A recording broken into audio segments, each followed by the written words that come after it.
Hi runners, you are listening Treadmill the World. Shalom everyone, welcome back to the podcast. Today I'm in Tel Aviv, Israel, in the Middle East, and we're gonna run together for about 5K, for about 38 minutes, I guess. And we're gonna start right now. So let's go. So we're starting from the Charles Clores Park. What is it? Well, who is he? Actually, he was an Englishman. He was Jewish, of course. He was, I think, he was a British financier, but he was mostly known as a philanthropist. He got a lot of money, and he helped Israel to build by his donations and everything. Oh, there's someone running in front of me, as you see. It's quite hot today. It's only 11 a.m. Yes, it's 11 a.m. To remind you, the podcast is recorded today, but I shot this this treadmill video on May 10th. And what happened on May 10th, sorry. I'll tell you later. That's a big story. to keep you hooked to the podcast.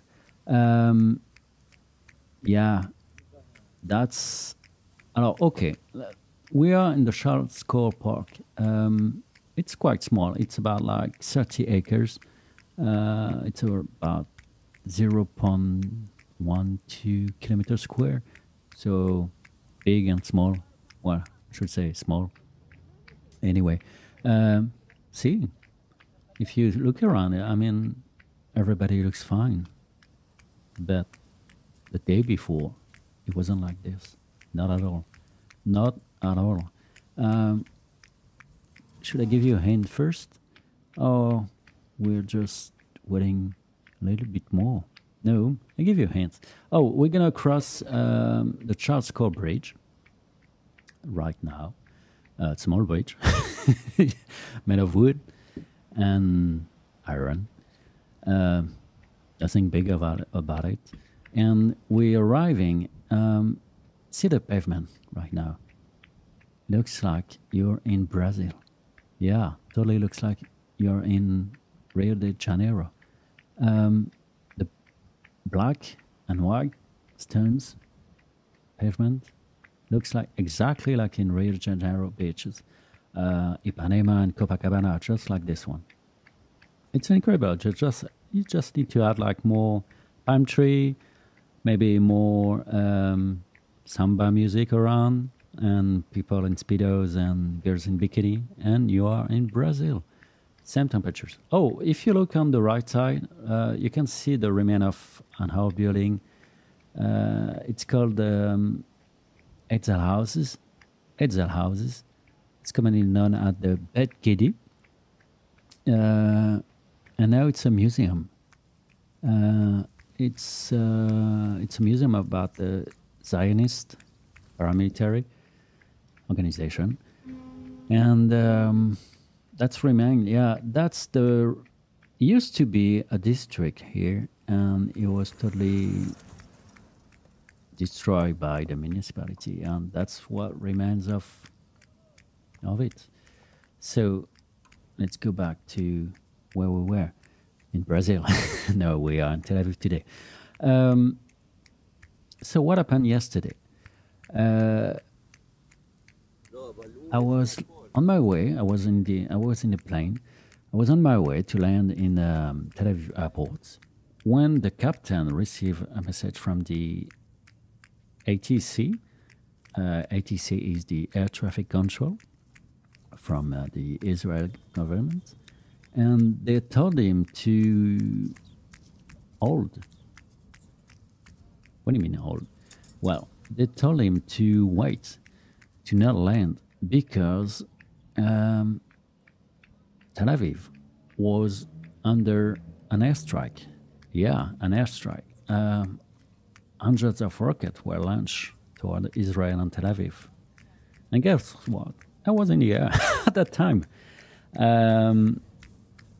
Actually, for me, it's not the first time to to get under an airstrike. It's the second time. But it's not the same place, but second time. Luckily, every time I escape it. So we waited for like 25 minutes. During that time, the IDF dome, it's the Israeli Defense Force dome all around Israel. Oh, look at here. You can see a view of the old city of Jaffa.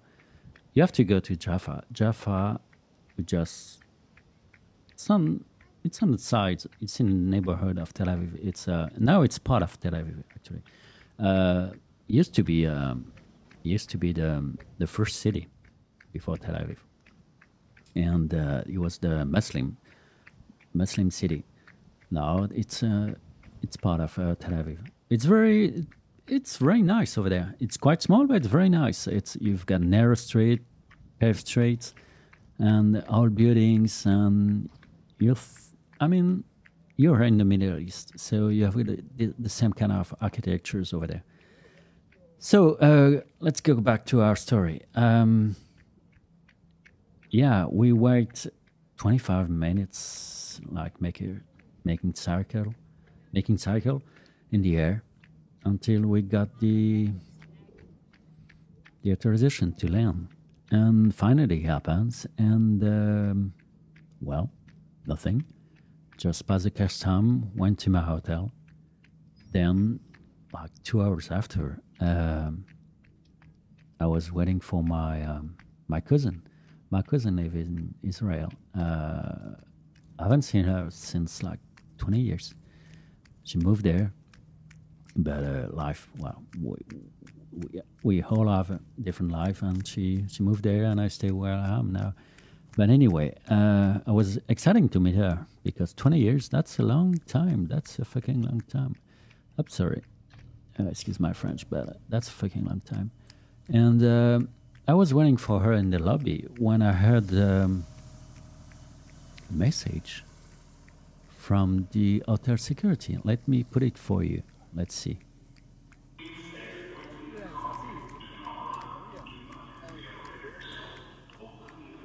Do not run. Well, run for what? Then they start speaking in Israeli. So I have no clue. So I just follow people. And people were going under. So I followed them. Then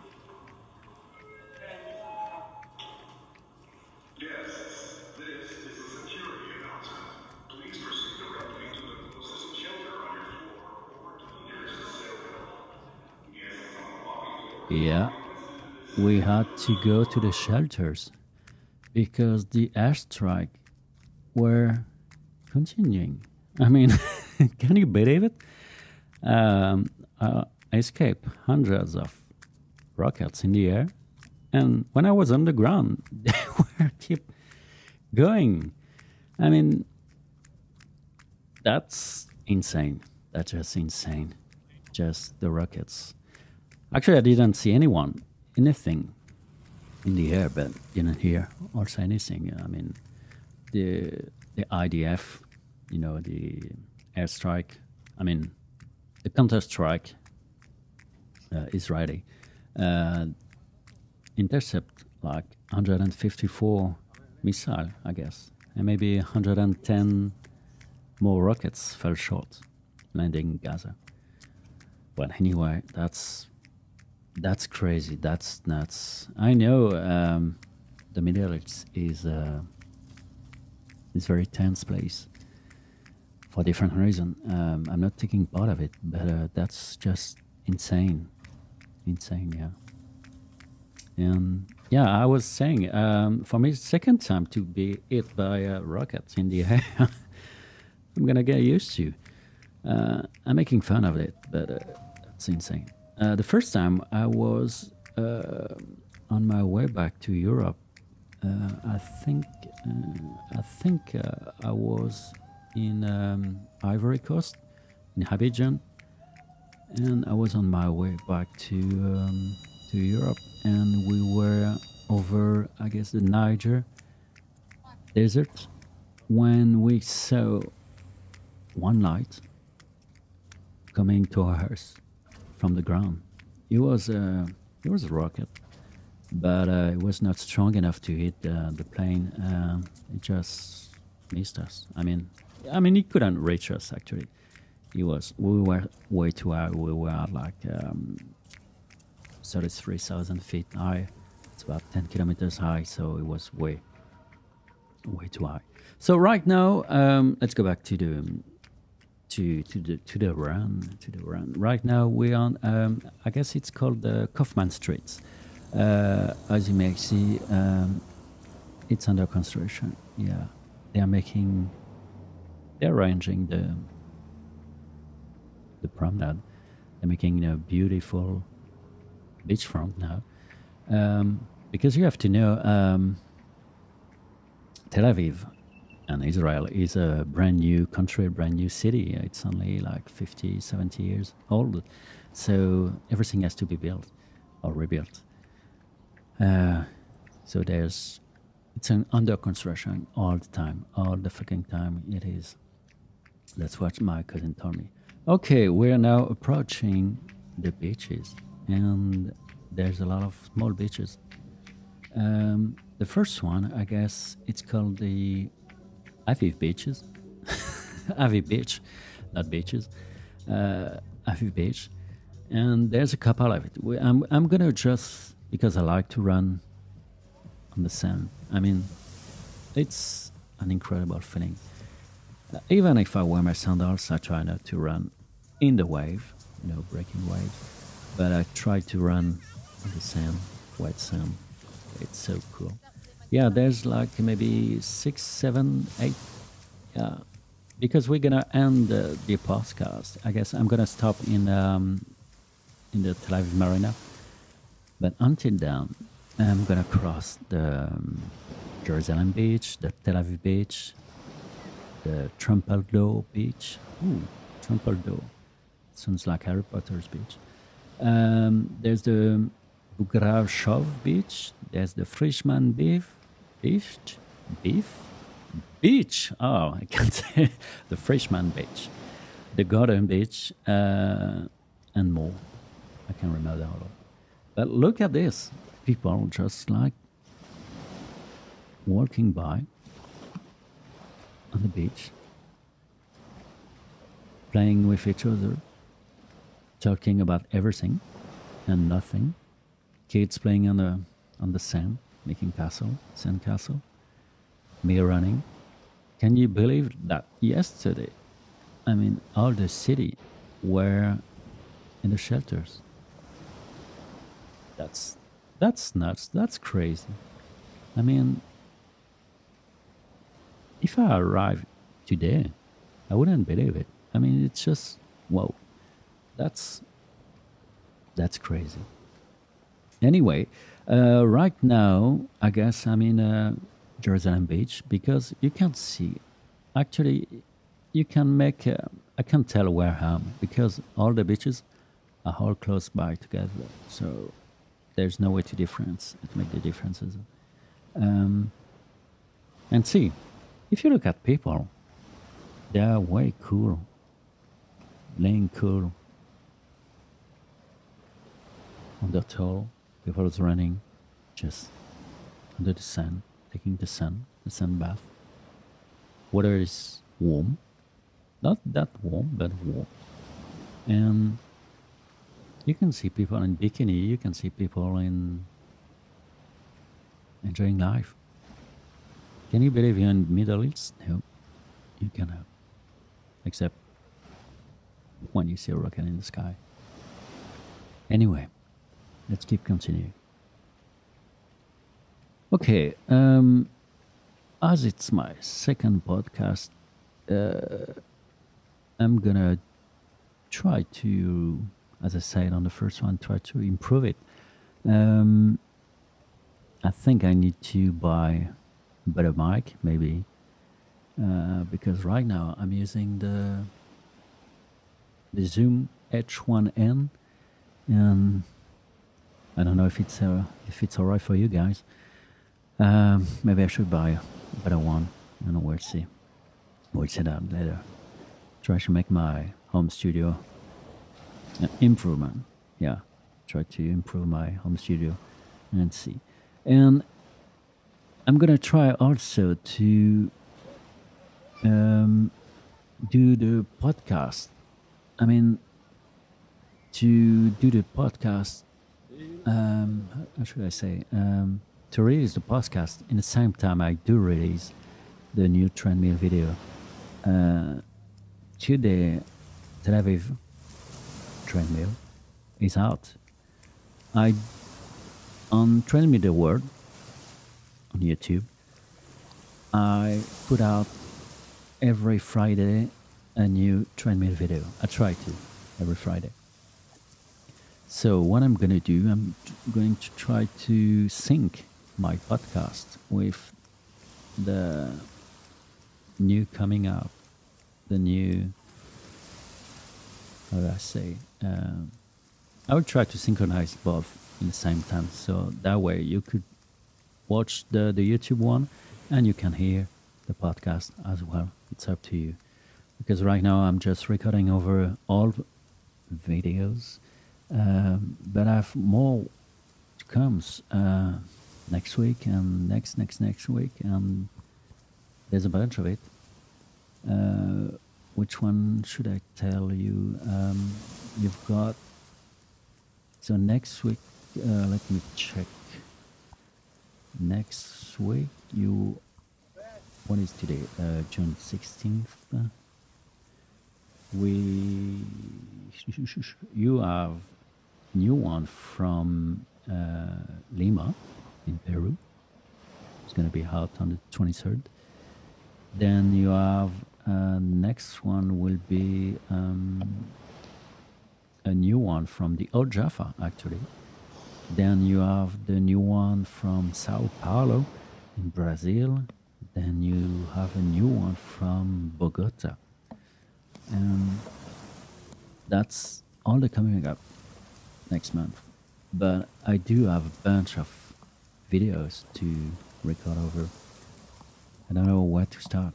I started the first one like yesterday about South America. But I do have Cancun, I do have Lebanon, I do have California, I do have Punta Cana, Montreal, Boston, and so far, Vancouver, Chicago. I have many. India, I do have India, I do have Panama, did I tell you? Yeah. New York, some France as well, Miami. So I have many. And it will take times to record over all those videos. I've tried to do them all, but I try in the same time to do the new tests. This way I'll be synchronized with you guys. And it will take times, and even if I work. Oh, okay, so let's go back to the running. Still on the beach. See, it's hot.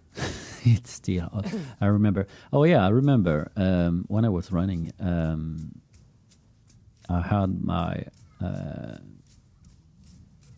collarbone broken. Yeah, I broke my collarbone, and let me tell you how it happens. I was riding my motorcycle in the field, and I tried to do some stupid stuff, just to ride over the mud. And guess what? I lost. The motorcycle won. Yeah, I fell over. I was not driving that fast, like maybe 20 kilometers an hour, but it was way too fast in the mud, and I felt on the side, and I heard like a crack, just, and it was my collarbone, and trust me, it hurts. It damn hurts.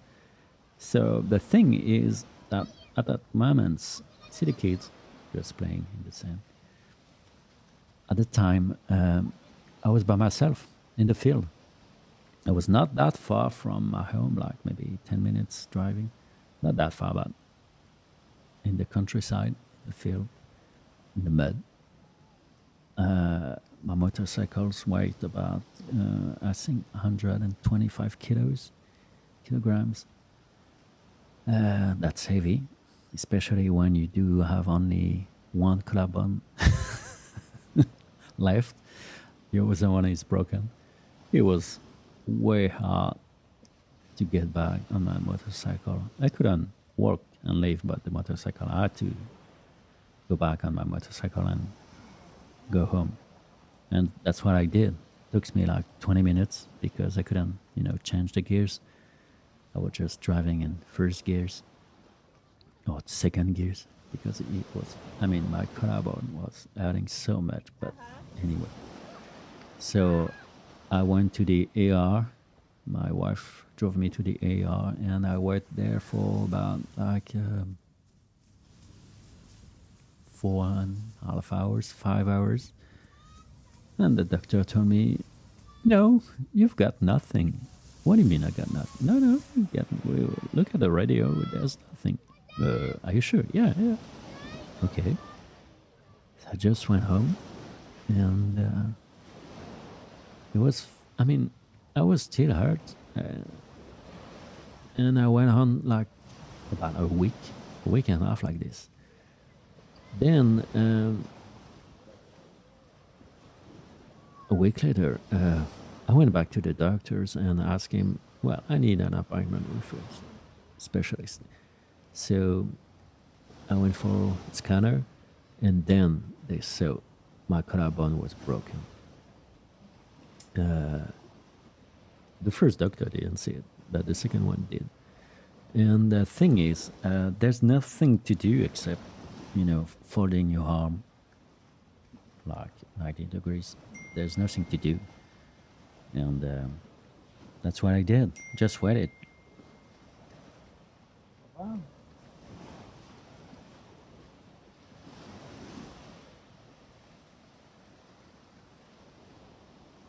So I was running that day with, my arm fold in a sling.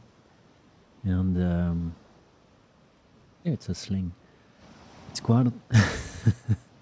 Actually, it was quite funny to run like that. It's not that difficult, but it was... I was getting way too hard with it. It's made of material, it's made of fabric and wool. It's just hell. You just run like this all the way. You can run because your arm doesn't move it, but it's stuck on your belly, on your chest. But you just have one arm left, and that was the left one actually.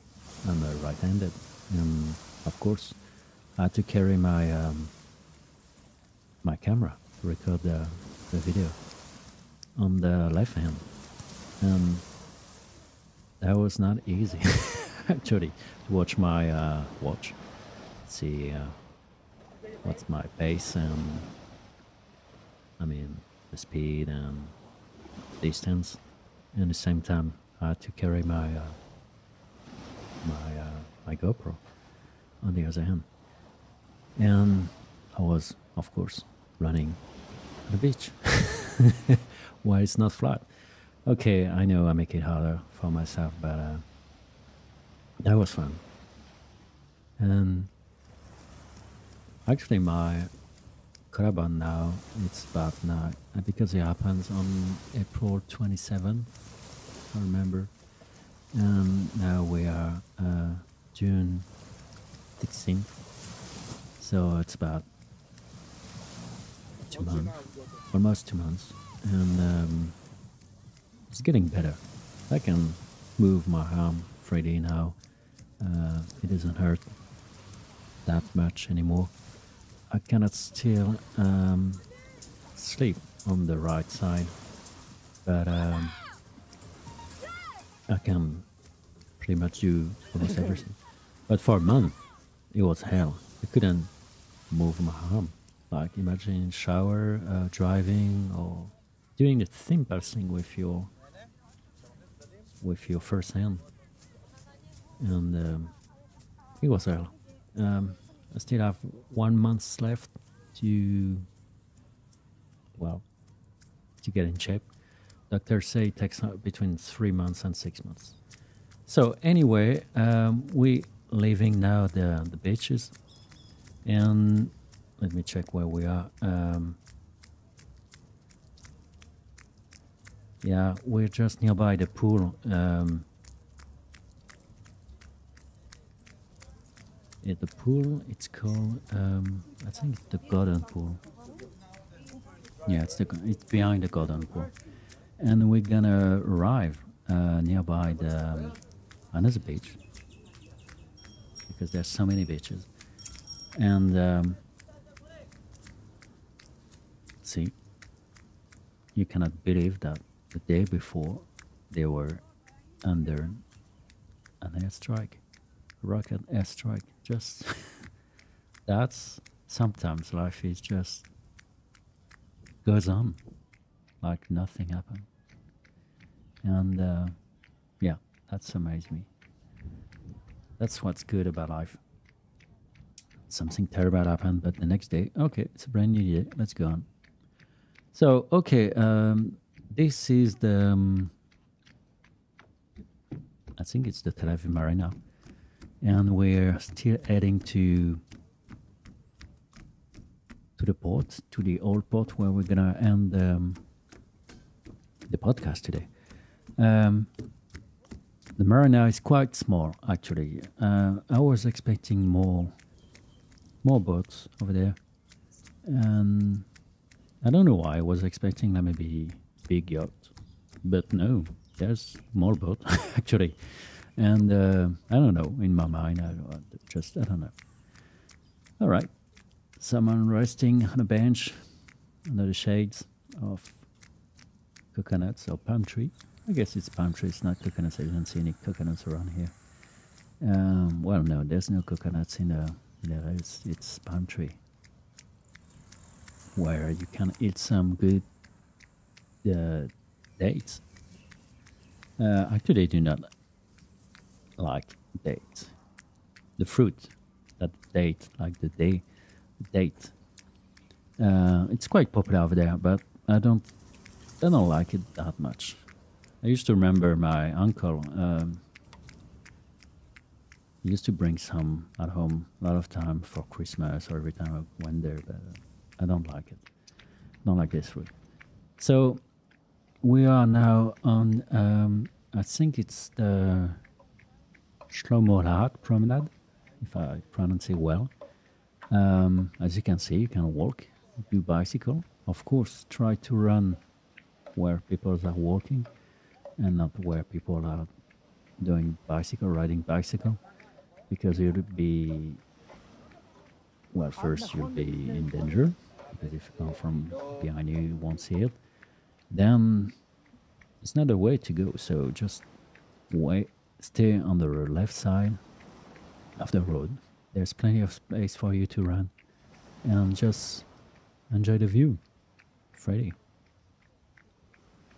Actually, you can't tell you are in the Middle East, or at least it's a Mediterranean like environment. It's all dry. You can see the plants, the rocks, the colors. You can tell you are in the Middle East. That's what I like also about this part of the world as well. It's very, how can I say, you can find a word for it, but it's an atmosphere. You know, there's some place in the world where you know exactly where you are. Like, if you go to Europe, you know you are in Europe. If you go to America, you know you're in America, and then if you go to China, you know you're in Asia. I mean, even Africa. There's each part of the world have its own atmosphere. Just look at look at everything. It's so peaceful. Actually, I wouldn't mind to spend some time over there. Live there for a while. I mean, if you put apart rockets and terrorist attack and stuff like this, but it seems to be a nice city to live. And actually, Tel Aviv is one of the most open city in Israel. It's open mind city, and they are, I mean, really cool people living there. Usually, like musician, artists, and it's a bit like if you compare, it's like to the US. If you compare to the US, it would be more than like San Francisco, like it used to be. Not anymore, because with what is happening in Frisco now, with all the drugs and the homeless people, and that's crazy shit everywhere. I mean, I used to know San Francisco back in days, not that far, but like if you go back in the 90s, even in the beginning of the 2000s. But now, just a mess. Really a mess. I mean, I don't know how they get there, but they are. And that's crazy too. I shot some video in Frisco as well. I would try to do it for you. It's one of the most viewed video on my YouTube channel, Treadmill the World. If you haven't checked it yet, go check it out. And I do have a friend over there in Frisco. He's a Kiwi from New Zealand. He's a runner as me. He's a way better runner. Yeah, he's a way better runner. Well, he trains. I do not train. I just keep running with my sandals all over the world, all around, easily peasy. But he's the one. He's good. And that's my first Kiwi. That's my first New Zealander that I met, actually. And he told me, San Francisco, especially downtown now, just mess. Anyway. All right, so we are approaching almost the end of the video now. A few minutes left. And as you see, the olive tree all around. That's typical of Mediterranean, I mean, characters' life. The shades. You can hear the birds. You can hear the bugs as well. Special birds. Just listen. Listen the sound around me.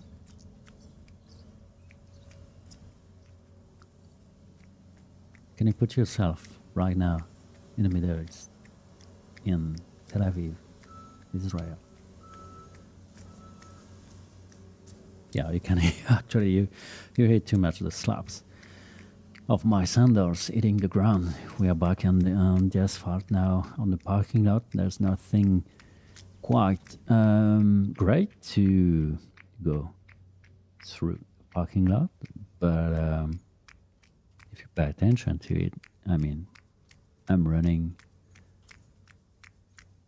in the Middle East, far away from home, almost hit by rocket, and just jogging with my arm